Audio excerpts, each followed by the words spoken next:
Você já se sentiu preso num ciclo de hábitos ruins, tentando mudar, mas sempre voltando à estaca zero? Eu sei como é, parece que o nosso cérebro tem um piloto automático por fracasso. Mas e se eu te disser que existe um mapa para hackear esse sistema e finalmente dominar os seus hábitos? Neste vídeo a gente vai desvendar o segredo dos hábitos sociais, explorar como nossas conexões moldam nosso comportamento e vamos descobrir como usar isso e criar mudanças que realmente duram. Prepare-se para mais uma imersão.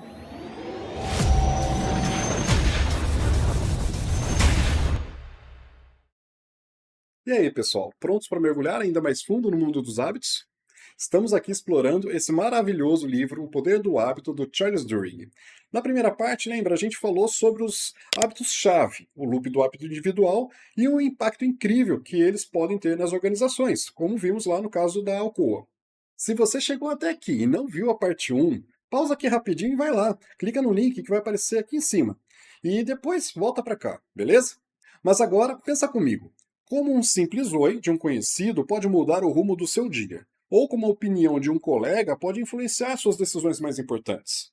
Sabe os laços fracos, aquelas conexões que a gente às vezes nem dá bola? Elas têm um poder incrível para moldar a nossa vida.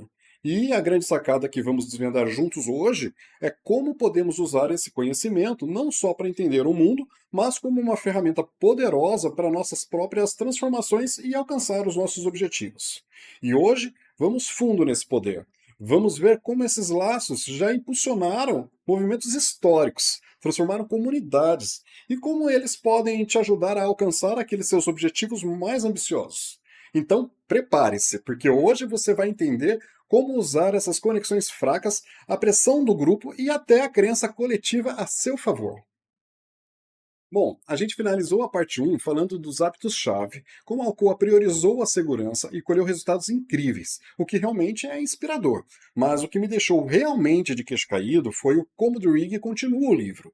Ele muda o foco para o papel dos hábitos sociais em como os movimentos sociais se formam, o que me parece um nível de influência totalmente diferente.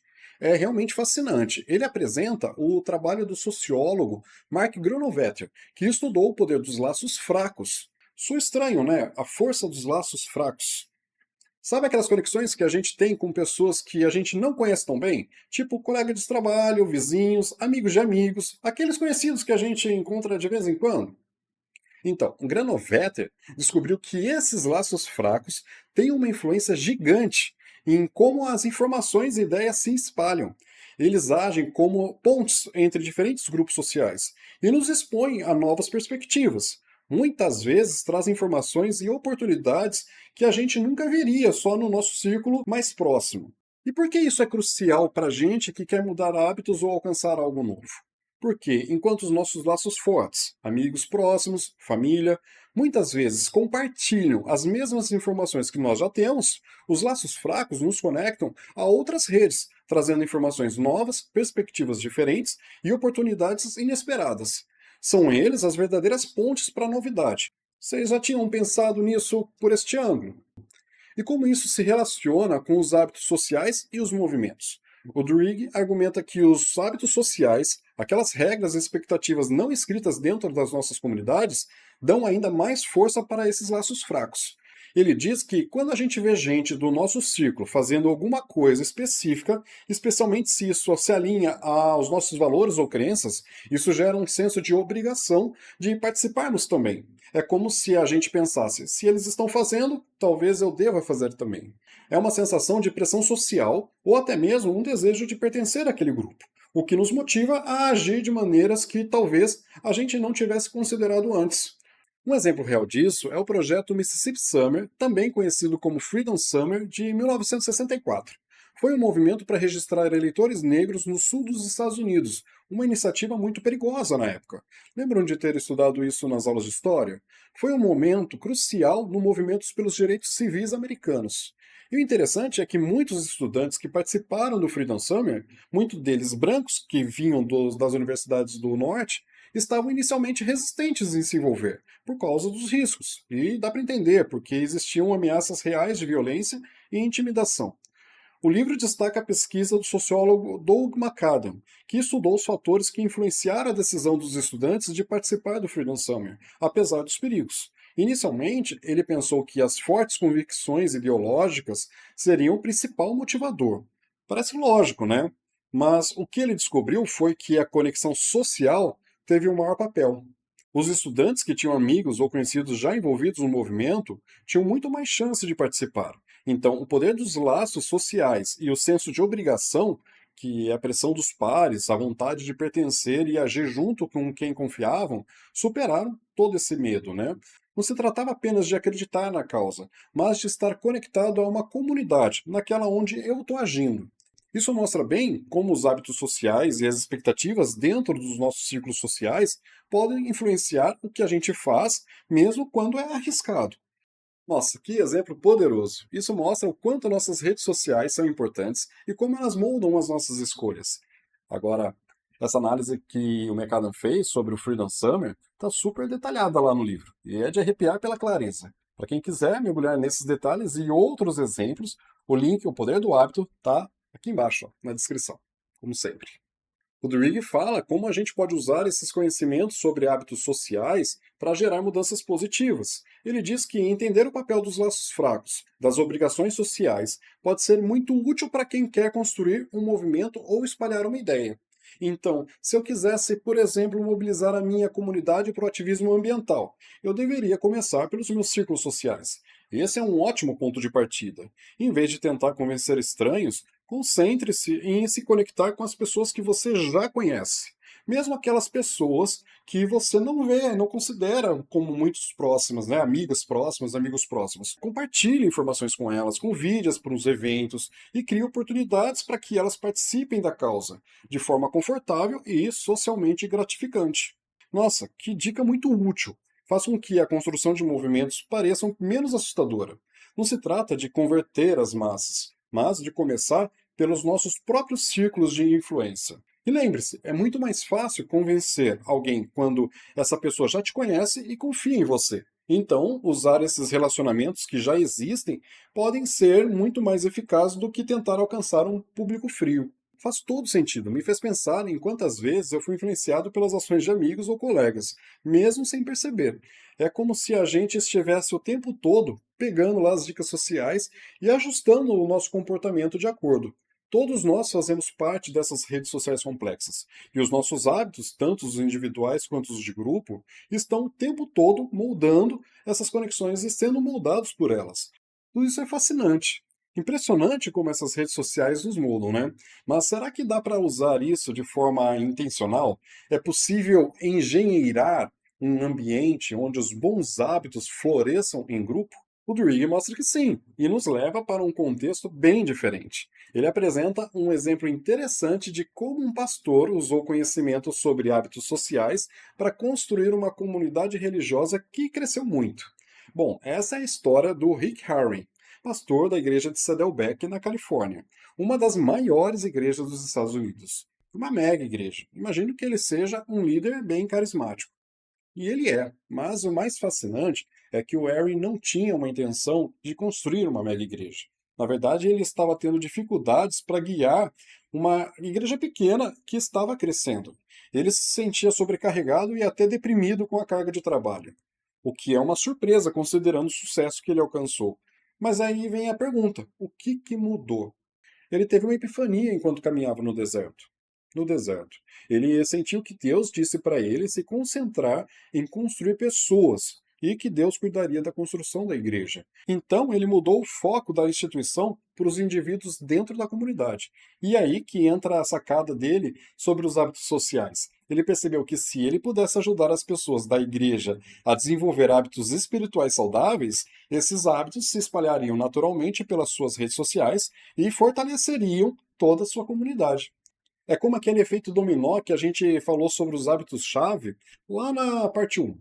O Harry identificou hábitos-chave para o crescimento espiritual e criou uma estrutura social poderosa para cultivá-los. E o Harry foi muito intencional na forma de como ele fez isso. Ele criou uma série de programas e grupos de discussão feitos exatamente para ensinar novos hábitos às pessoas, hábitos que ajudariam a crescer espiritualmente e se conectar com os outros. Então, foi como uma abordagem estruturada para a formação de hábitos, mas em um contexto social.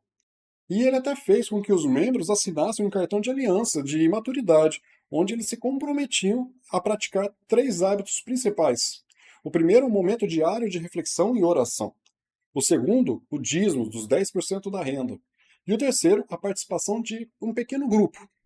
Esses são os compromissos bem sérios, mas ele entendeu que ao tornar esses compromissos públicos e criar uma cultura de responsabilidade dentro da igreja, e especialmente nos pequenos grupos, ele poderia ajudar as pessoas a manterem os novos hábitos e experimentarem os seus benefícios. E acredite, funcionou. A igreja Saddleback floresceu. As pessoas encontraram apoio e conexão em seus pequenos grupos. Suas vidas espirituais se aprofundaram e elas convidaram naturalmente amigos e familiares para se juntarem à comunidade. E então ele basicamente usou o poder dos hábitos sociais para construir uma congregação bem-sucedida. Isso mostra de verdade a influência enorme que as nossas redes sociais e os hábitos compartilhados têm em nossas vidas. Uau! Essa conversa está sendo muito esclarecedora. A gente foi do funcionamento interno do cérebro para a dinâmica dos movimentos sociais e até o crescimento de uma comunidade religiosa. Tudo através da lente dos hábitos. É incrível como esse único conceito pode conectar tantos aspectos diferentes do comportamento humano. E é uma prova de poder de compreender essas forças ocultas que moldam as nossas vidas. Até aqui, a gente falou muito sobre como mudar os hábitos em grupo. Mas o que é que acontece quando parece que a gente está preso individualmente? Quando a gente sabe o que precisa fazer, mas simplesmente não consegue se livrar dos velhos padrões. Quem nunca, né? O Duhigg ele argumenta que um dos maiores obstáculos da mudança é a crença de que a gente não consegue controlar os nossos hábitos. É aquela sensação de que, eu sou assim mesmo, não posso mudar. E o Duhigg desafia essa crença. Ele diz que, embora os hábitos sejam poderosos, eles não são os nossos destinos. A gente sempre pode escolher de forma diferente. Mas como a gente faz isso quando parece que o nosso cérebro está programado para seguir os velhos caminhos? Ele oferece uma estrutura para mudança de hábitos baseada no que ele chama de regra de ouro da mudança de hábito, que é surpreendentemente simples. Você mantém a antiga deixa, e a antiga recompensa, mas muda a rotina. Observe que não se trata de eliminar o gatilho ou desejo, mas de encontrar uma nova maneira de satisfazê-lo. Ele usa o exemplo de alguém que está tentando parar de fumar. A deixa pode ser o estresse ou a necessidade de uma pausa. A recompensa é a sensação de relaxamento ou alívio, que a pessoa acha que vem da nicotina. Mas aqui está o pulo do gato que o Duhigg enfatiza. O passo mais difícil, mas absolutamente crucial, é investigar o que você realmente busca por trás daquela recompensa. É o alívio químico da nicotina? É a pausa no trabalho? É a socialização com outros fumantes? Ou simplesmente combater o tédio? Isso exige autoconsciência. Talvez até anotar o que você sente e pensa quando a vontade surge e experimentar um pouco. Só entendendo o que você realmente busca é que você pode encontrar uma rotina substituta que funcione de verdade. Senão a mudança não se sustenta. Ok? Então como que você muda a rotina sem perder essa recompensa real? Em vez de pegar o cigarro, a pessoa pode tentar fazer uma caminhada, se a busca for um alívio, uma pausa, ou conversar com um amigo, se for a socialização, um tédio, ou praticar uma técnica de relaxamento, se for estresse. A chave é encontrar um novo comportamento que te dê uma recompensa parecida, uma sensação similar do alívio, da satisfação ao desejo identificado. É como hackear o loop do hábito e substituir a rotina por uma mais saudável que realmente atenda à necessidade raiz. E essa regra de ouro não serve só para nós indivíduos. Organizações usam os mesmos princípios. Pensa na Starbucks e seu método LATTE. Vou deixar aqui, ó, LATTE. Para lidar com os clientes irritados. A deixa é o cliente nervoso. A recompensa desejada pela empresa é um cliente mais calmo e satisfeito. A rotina ensinada é ouvir, reconhecer, agir, agradecer e explicar. É um novo caminho para alcançar essa recompensa, substituindo a reação natural de ficar defensivo e o mesmo loop hackeado. E sabe o que é interessante? Muitas vezes essa crença de que a mudança é possível fica muito mais forte quando estamos em grupos. Ver outras pessoas que conseguiram, ter o apoio de uma comunidade. Veja, pensa nos Alcoólicos Anônimos, que o livro também cita. Isso cria um ambiente onde que acreditar na mudança fica muito mais fácil. E é aqui que a coisa toda se conecta de forma mais poderosa. A regra de ouro te dá uma mecânica de mudança, mas é a crença, muitas vezes fortalecida pela comunidade, que realmente faz a nova rotina colar, especialmente quando as coisas ficam difíceis. A comunidade te dá a fé e te dá o apoio possível, né? Todo aquele apoio que você precisa. E o Druig enfatiza que esse processo leva tempo e experimentação.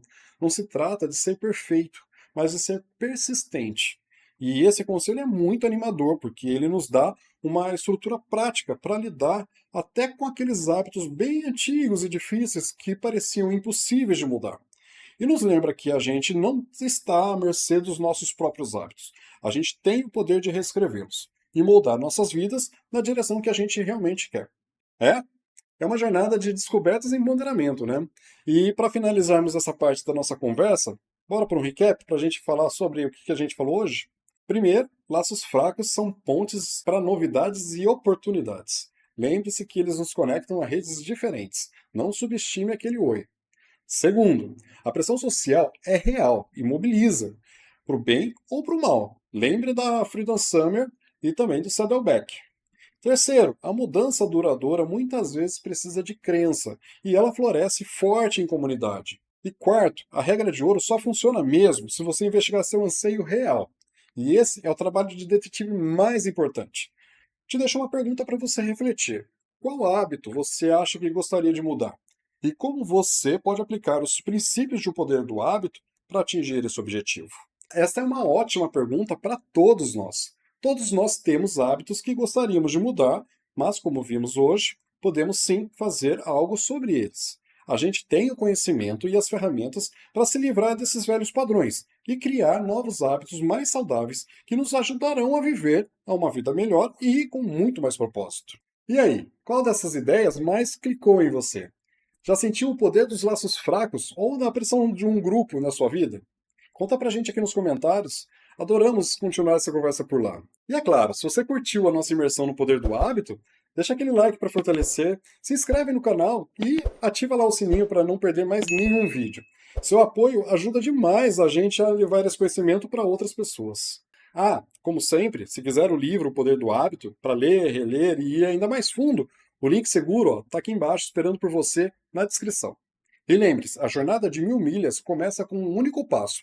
Então, comece pequeno e seja persistente. Não tenha medo de experimentar, certo? Use o conhecimento que você adquiriu aqui para transformar a sua vida e inspirar outras pessoas a fazerem o mesmo. Agora fiquem ligados porque na última parte da nossa imersão a gente vai explorar casos reais. Isso aí, casos em que indivíduos e organizações usaram o poder do hábito para alcançar resultados extraordinários. Você não vai querer perder, vai? Clica aqui ó, no vídeo ao lado que está aparecendo e vamos direto para a parte 3. Pessoal, valeu pela companhia e até lá.